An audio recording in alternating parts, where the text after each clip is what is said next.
Boa noite, mais uma vez.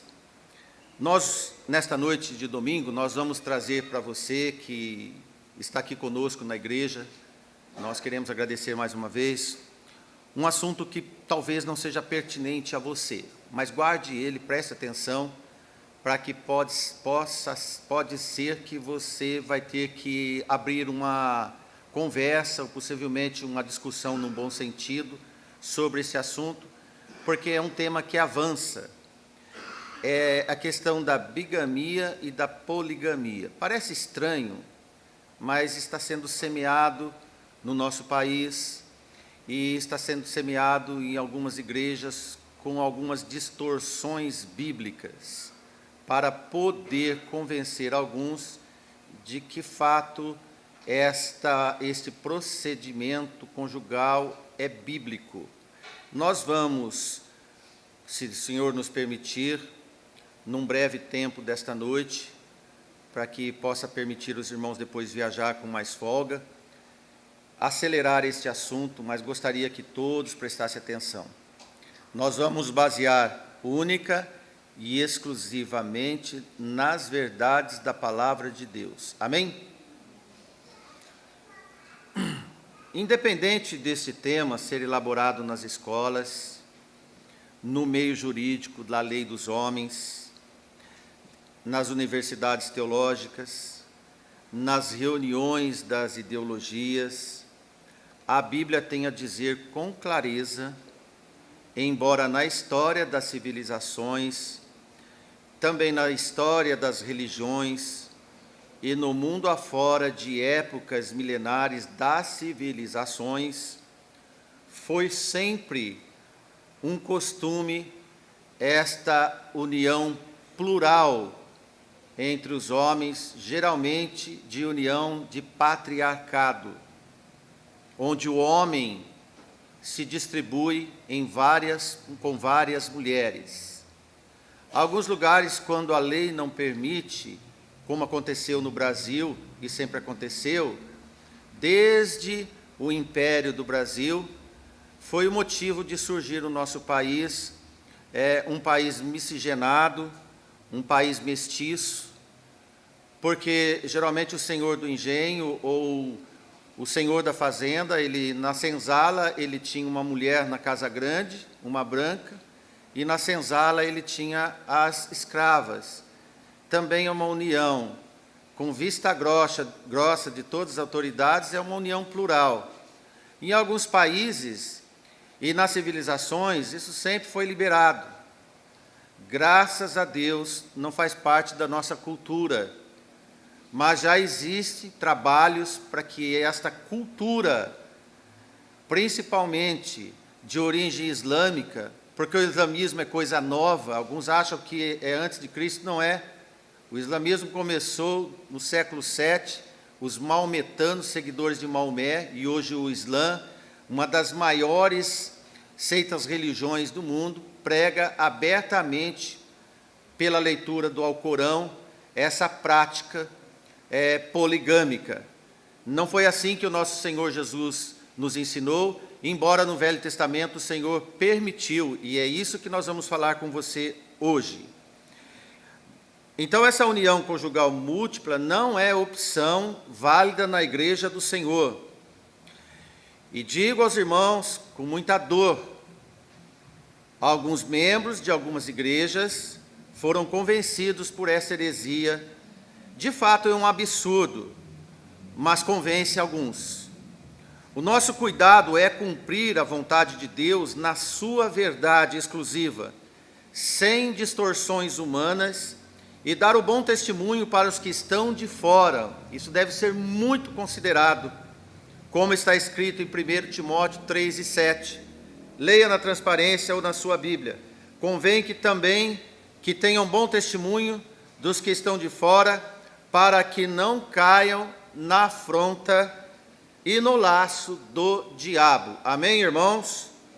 Esta proposta de união é milenar, como já dissemos, na história de religiões, justamente amparado pelas próprias civilizações.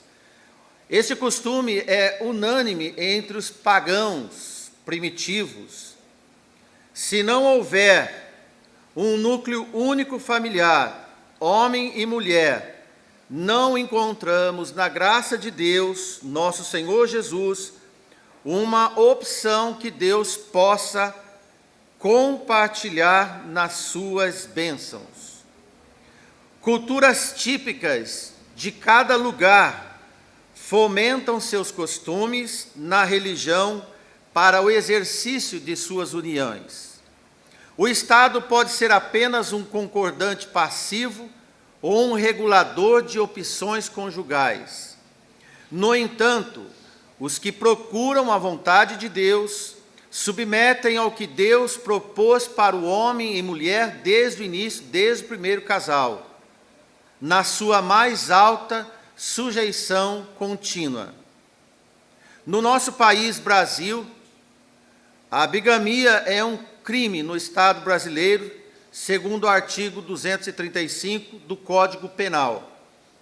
Consideramos que temos que dar conta às autoridades sobre nossa obediência à lei dos homens, é um delito penal. A palavra nos orienta que devemos desobedecer à lei dos homens quando somos impedidos de anunciar o Evangelho de Cristo e na contrariedade à palavra de Deus. Houve um caso em Jerusalém que o sumo sacerdote queria censurar e impedir os apóstolos de anunciarem Jesus Cristo. Foi então em Atos 5:29 que Pedro disse, Pedro e os apóstolos, mais importa obedecer a Deus do que aos homens. Amém? É importante entender a diferença entre a legalidade e a licitude das coisas convenientes que podemos executar com consciência pura diante dos homens e também diante dos homens. Se não for aprovado diante dos homens, Deus também não vai consentir diante dele. Devemos banir as coisas que não são lícitas e devemos ter conhecimento entre as coisas que convêm, as que de fato edificam para o bom andamento do Evangelho do nosso Senhor Jesus Cristo. Não podemos deixar de ser dominados por nada que seja que não vai nos identificar e também nos edificar na graça do Senhor. 1 Coríntios 6,12, Paulo diz, mas nem todas as coisas me convêm, todas as coisas me são lícitas, mas não me deixarei dominar por nenhuma. E o que aprendemos com os apóstolos, que enxergaram a necessidade de balizar as igrejas locais nesse comportamento hierárquico, cívico-religioso aprovado por Deus. Romanos 3, a partir do versículo 1, toda alma esteja sujeita às potestades superiores, porque não há potestade que não venha de Deus, e as potestades que há foram ordenadas por Deus. Por isso, quem resiste às potestades, resiste à ordenação de Deus, e os que resistem trarão sobre si mesmo condenação. Ontem à noite nós delineamos bastante sobre esses dois versículos. As autoridades e as leis foram ordenadas por Deus. Caso não coopere na obediência, penalizado pelas autoridades que cumpre a sua lei. Isto é certo. Nosso Senhor censura atitudes que causam escândalo, conforme Mateus 18, a partir do verso 7. Ai do mundo por causa dos escândalos, porque é mistério, é necessário que venham os escândalos. Mas ai daquele homem por quem o escândalo vem. Amém? A poligamia em nada acrescenta à família, nem nos princípios da educação a uma família, aos filhos, segundo a proposta do Senhor, e também no testemunho do Evangelho. No entanto, esta união plural é concordante entre alguns e lançam essa ideia executiva na prática na mente dos mais fracos e despreparados, com sofismas. A origem deste ato encontra-se na Bíblia. Nós vamos verificar que sim, encontra-se na Bíblia. Primeiro, se Deus permitiu, não significa que foi Ele que preparou para o homem desde o início. Deus não aprovou, no entanto, permitiu.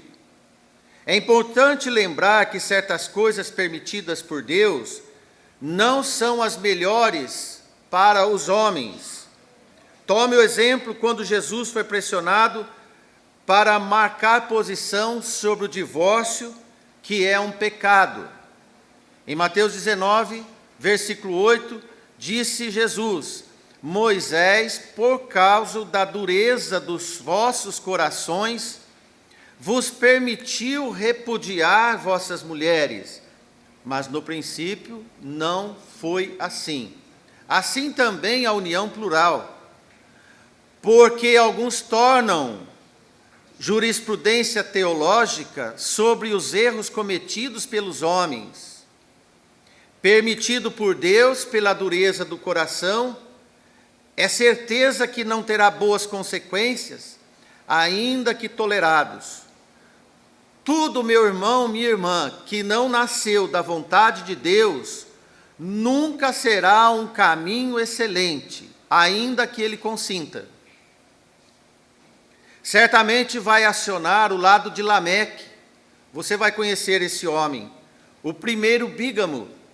Não foi diferente de Davi, de Salomão e dos patriarcas, embora estes, de uma maneira diferente, executaram segundo a permissão de Deus.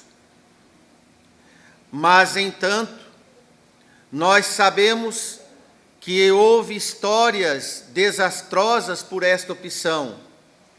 Embora servos usados por Deus, homens que andavam segundo o coração de Deus, mesmo assim arcaram com consequências por explorar as permissões de Deus de forma desmedida, como fez Salomão para acelerar o seu afastamento de Deus.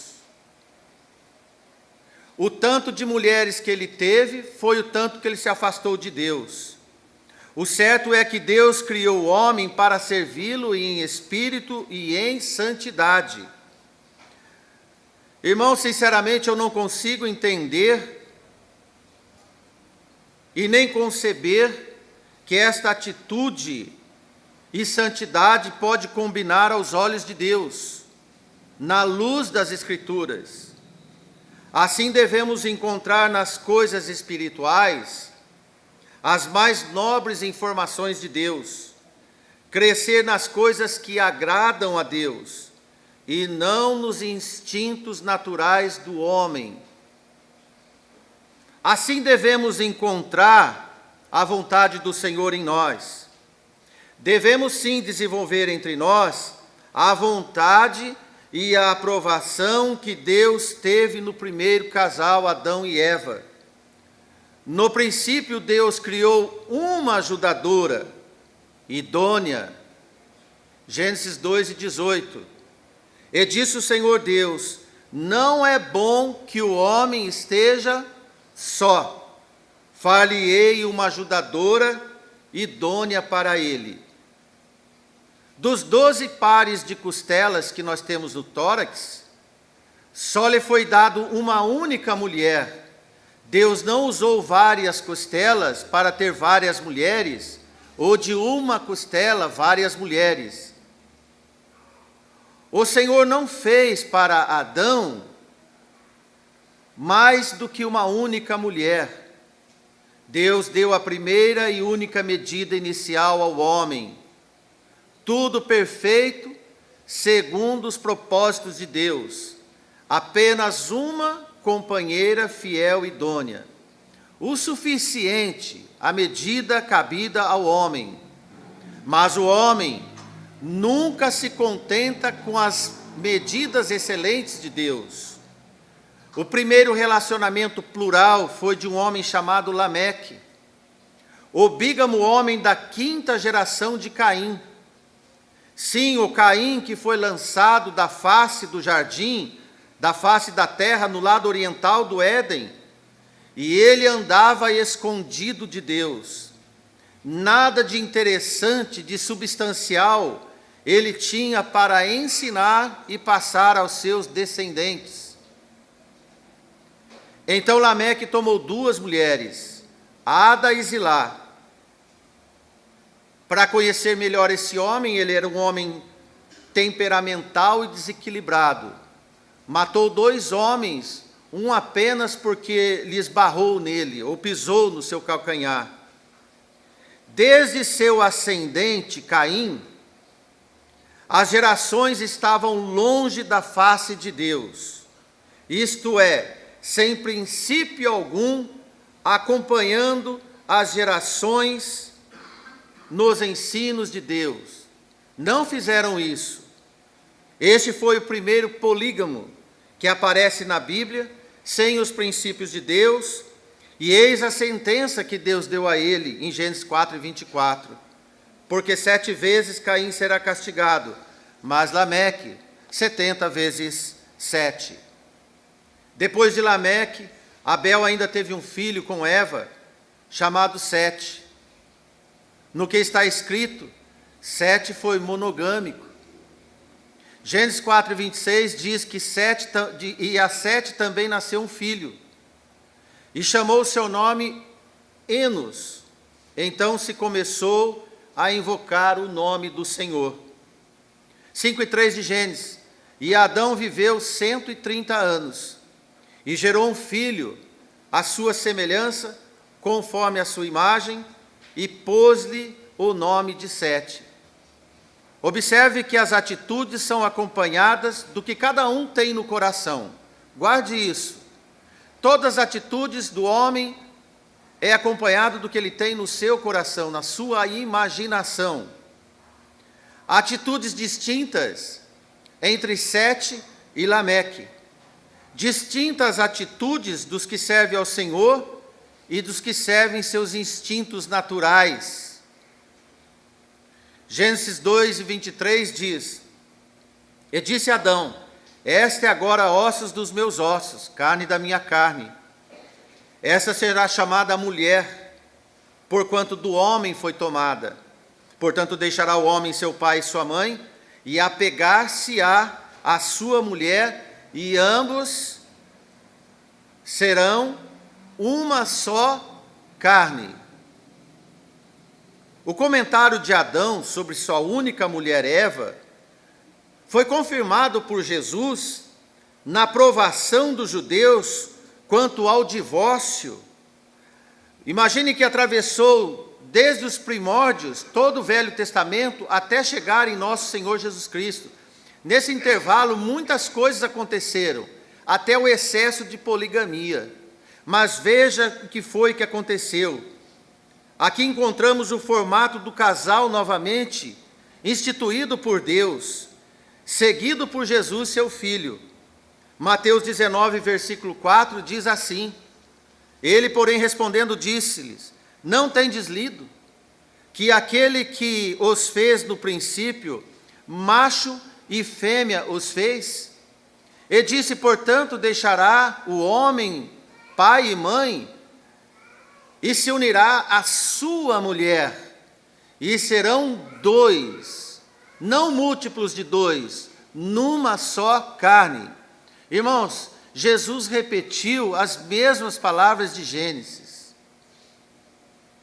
Assim não são 2, mas uma só carne. Portanto, o que Deus ajuntou, não separe o homem. Então Jesus começa a falar sobre o divórcio.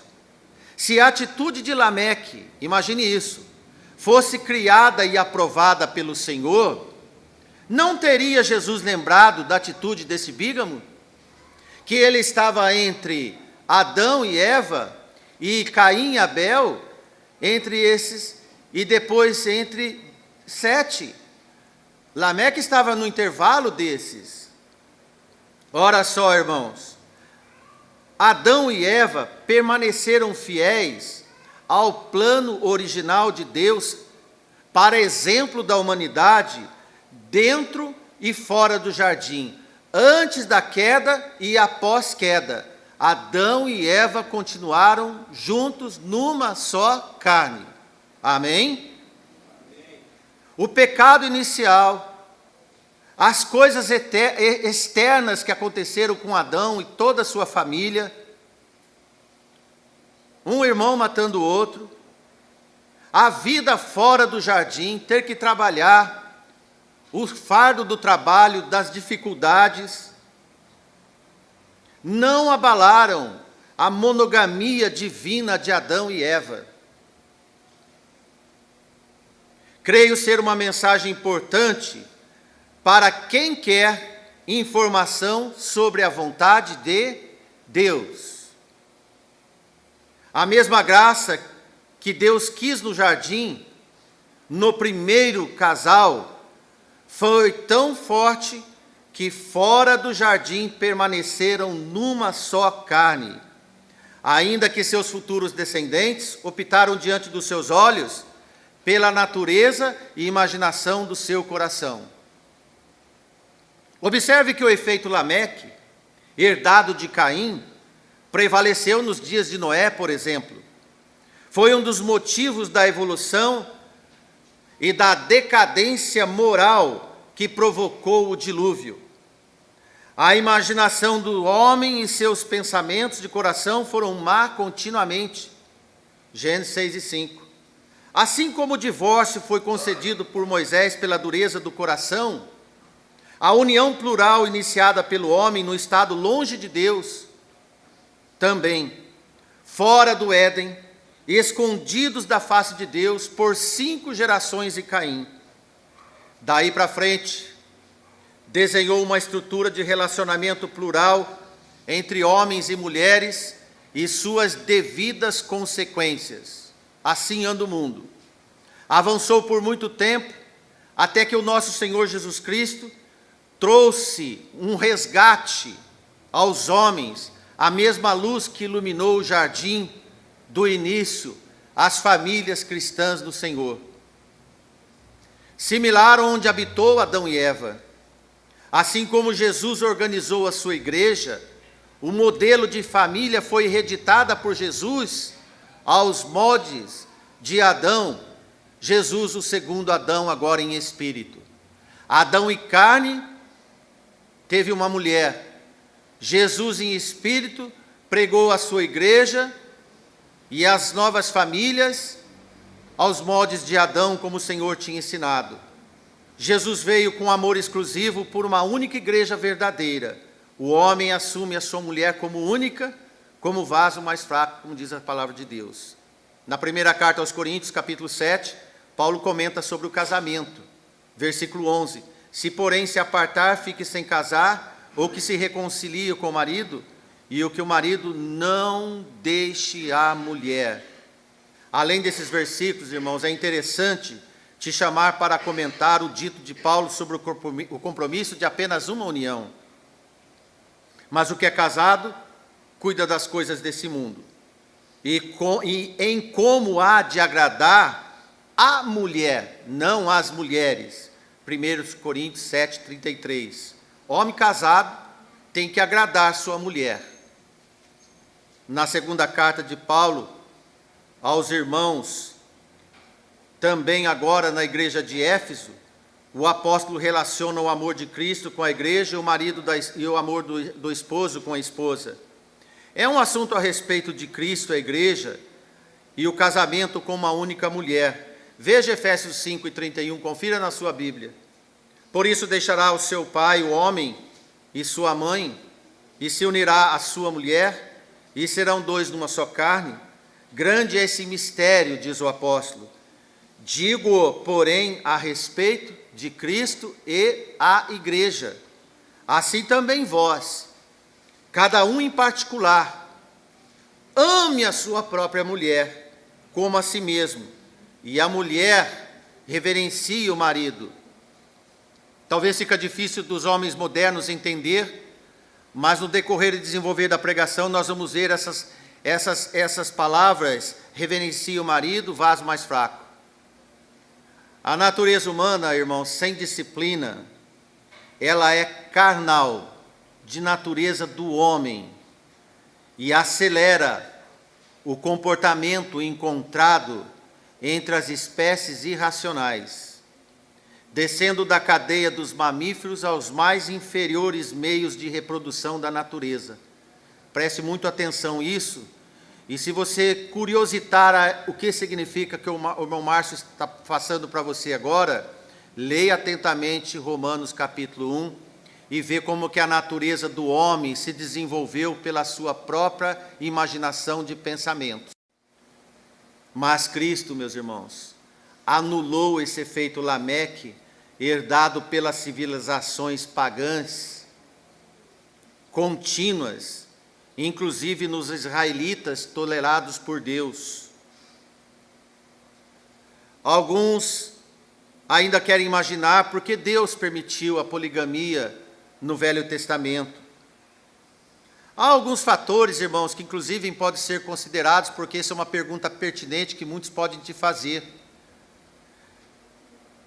Se em épocas antigas as mulheres eram sujeitas frequentemente à violência, como alguns argumentam, nada diferente dos dias de hoje em relação à violência à mulher. Mas isso não é argumento para haver um protetor único. Não vemos razão que implique a necessidade de um patriarcado defensor de mulheres indefesas. Porque a violência contra a mulher não depende de época, de cultura, de origem, de país, de posição social, de idade, etc.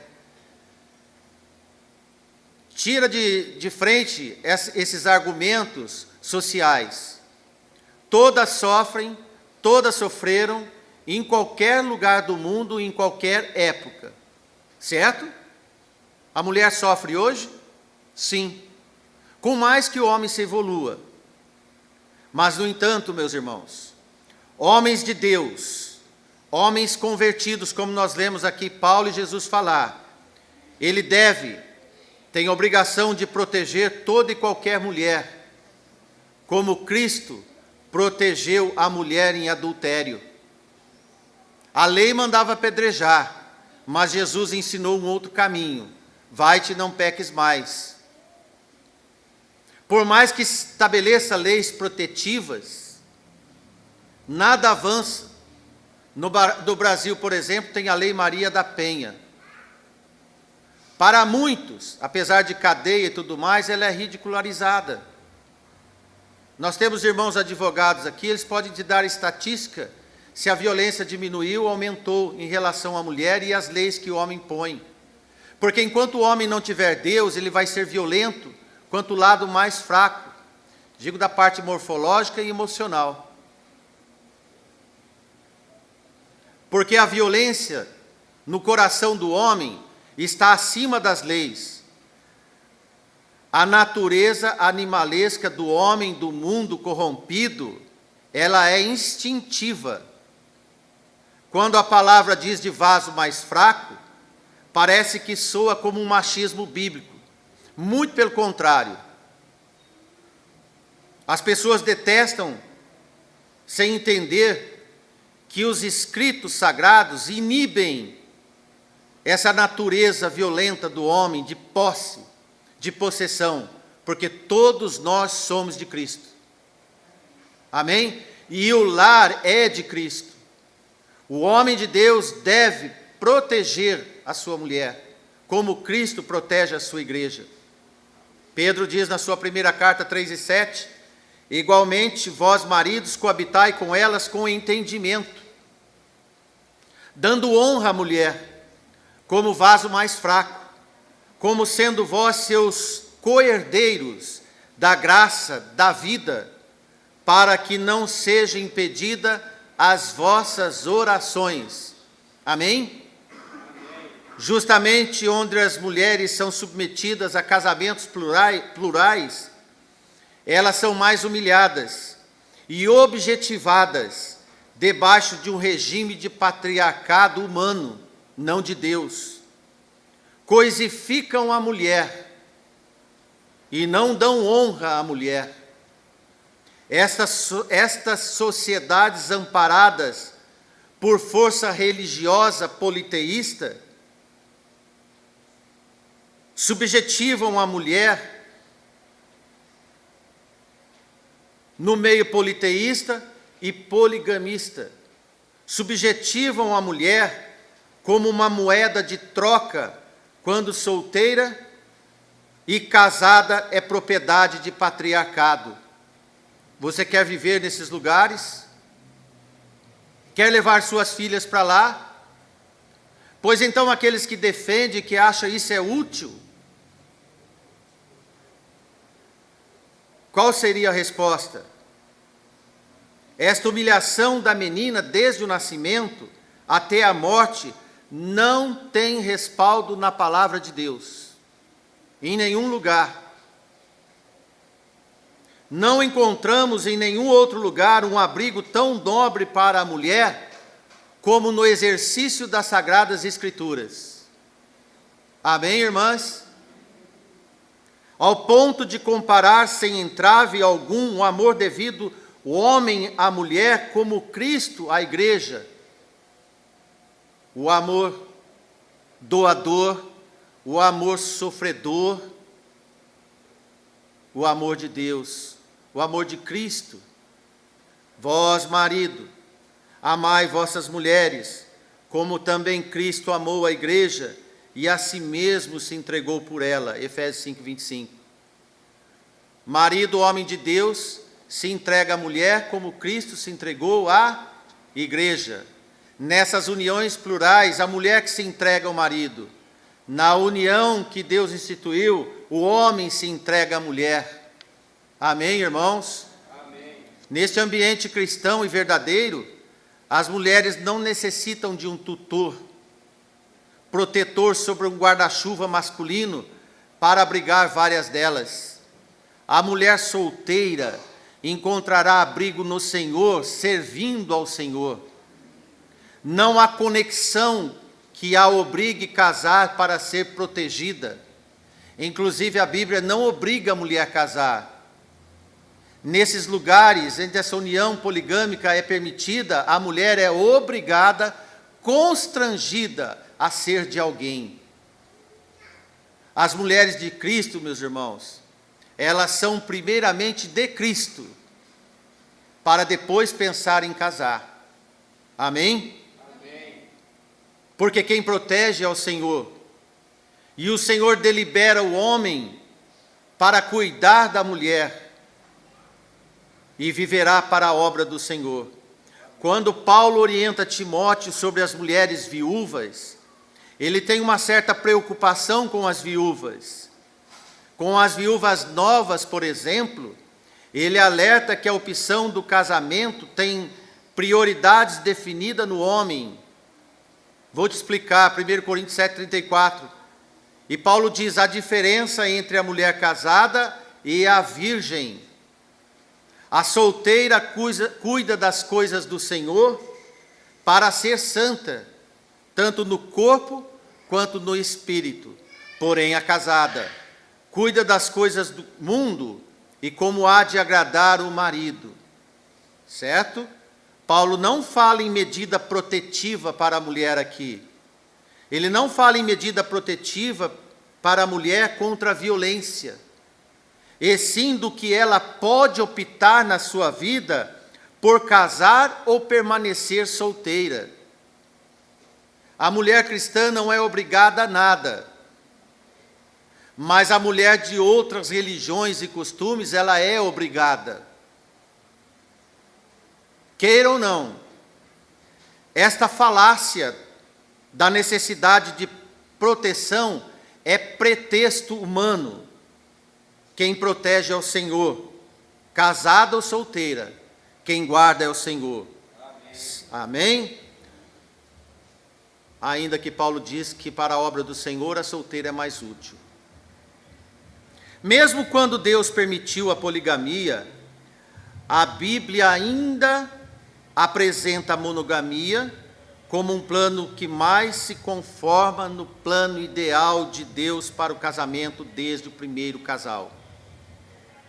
A Bíblia diz que a intenção original de Deus era para que o homem fosse casado com apenas uma mulher.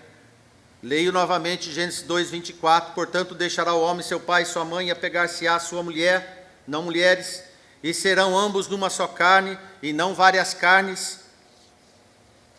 Amém? Amém. Quando Paulo escreve a Tito e a Timóteo, dois homens de Deus, dois evangelistas, em Tito 1:6, Paulo diz o seguinte a Tito: aquele que for irrepreensível, marido de uma mulher que tenha filhos fiéis, que não possam ser acusados de dissolução, nem são desobedientes. Agora Paulo escreve a Timóteo no mesmo sentido: convém, pois, que o bispo seja irrepreensível, marido de uma mulher, vigilante, sóbrio, honesto, hospitaleiro, apto para ensinar. Todas essas características vocês têm que procurar no irmão Márcio e encontrar. Amém, irmãos? Essas características você tem que encontrar no seu pregador. Mas vamos para um outro dia este assunto. Ambas as frases desses versículos podem ser traduzidas literalmente: homem de uma mulher só. De forma alguma, um polígamo pode ser considerado homem de uma mulher só. Mas eu te pergunto, se o bispo, o pastor, tem que ser marido de uma mulher, se for de Deus, por que um polígamo não pode ser pastor e bispo? Vou mais à frente. Se estas qualificações são especificamente para posições de liderança espiritual da igreja, presbíteros e bispos, elas também devem ser adotadas igualmente por todos os demais membros da igreja. Amém, irmãos? Amém. Exemplo de líderes devem ser seguidos. Concorda? Ou também não temos nós o dever de sermos irrepreensíveis, temperantes, sóbrios, modestos, hospitaleiros, aptos para ensinar, não dado ao vinho, não violento, porém cordato, inimigo de contendas e não avarento, como Paulo escreve a Timóteo na sua primeira carta, capítulo 3, de versículo 2 a 4. Se todos estes predicativos são direcionados aos bispos, pastores e diáconos, por que então a igreja também não vai seguir o mesmo ritmo? Seria possível o bispo, os diáconos e pastores estar numa situação conjugal e os demais homens da igreja noutra? Alguns dizem que Cristo não tocou no assunto e que os apóstolos também não. Se somos chamados para sermos santos, e esses padrões que nós vimos de santos para os presbíteros e diáconos, então, irmãos, esse padrão também é para toda a igreja do Senhor. Amém? Alguns ainda podem perguntar: por que então houve mudança? Não é questão de Deus ter aprovado ou desaprovado algo que Ele previamente aprovou, mas sim de uma questão de que Deus está restaurando o casamento no seu plano original. Lembra-se que Ele permitiu o que não criou, apenas aprovou, consentiu. Mesmo quando estudamos Adão e Eva, esse casamento plural, união plural, não era original de Deus, como já falamos algumas vezes. Não faz parte do decálogo de Deus. O Senhor não instituiu esta união. O comando desde Éden era, como nós vimos em Éfeso 5:31, por isso deixará o homem, seu pai e sua mãe, e unirá sua mulher, e dois serão numa só carne, não mais que dois. Precisamos dar ouvido à voz de Deus apenas nas Escrituras. Não deixe de conferir o que os nossos missionários e alguns anciãos das nossas igrejas dizem. Confira tudo o que eles falam. Paulo disse aos Gálatas que se algum dos apóstolos pregasse um outro evangelho, seria uma vergonha, reprovado e maldito. Muito forte. Temos que tomar muito cuidado com vertentes que possamos enveredar com o preço da desunião, da desobediência às potestades, do testemunho ao Senhor e também, irmãos, entristecer uma esposa que pode estar sofrendo calada. Como diz Paulo aos Gálatas 1:18, ou 1:8, desculpe, mas ainda que nós mesmos, ou um anjo do céu, vos anuncie um outro evangelho, além do que já vos tenho anunciado, seja anátema. Essa reprovação, esta vergonha, este preço, não é para a igreja passar. Temos a Escritura para conferir o que diz o Senhor a nós. Pois o Senhor criou tudo que é perfeito ao homem, mas o homem teve a petulância de desfazer o que Deus fez. Sempre é assim. Você tem as opções na sua vida de obedecer ou desobedecer a Deus. Esta igreja, os pregadores que nós conhecemos, que deram sua vida pelo Evangelho, lutaram pelo Evangelho genuíno, para permanecer nas ordenanças do Senhor, para que tanto os homens quanto as mulheres no Senhor possam, na sua união, ter filhos educados num lar, instituído e aprovado por Deus. Venerado seja entre vós o matrimônio, não os matrimônios. Venerado seja entre vós o matrimônio e o leito sem mácula. Desta forma, irmãos, nós vamos reverter muitas coisas que têm acontecido no nosso país, muitas coisas que têm acontecido no nosso mundo. Hoje de manhã nós estávamos perguntando e questionando no nosso estudo sobre quem seriam, e ontem à noite, quem seriam os pretensos candidatos a ter união com as meninas das nossas igrejas. Quem seriam as pretensas candidatas para os belos jovens que nós temos na igreja.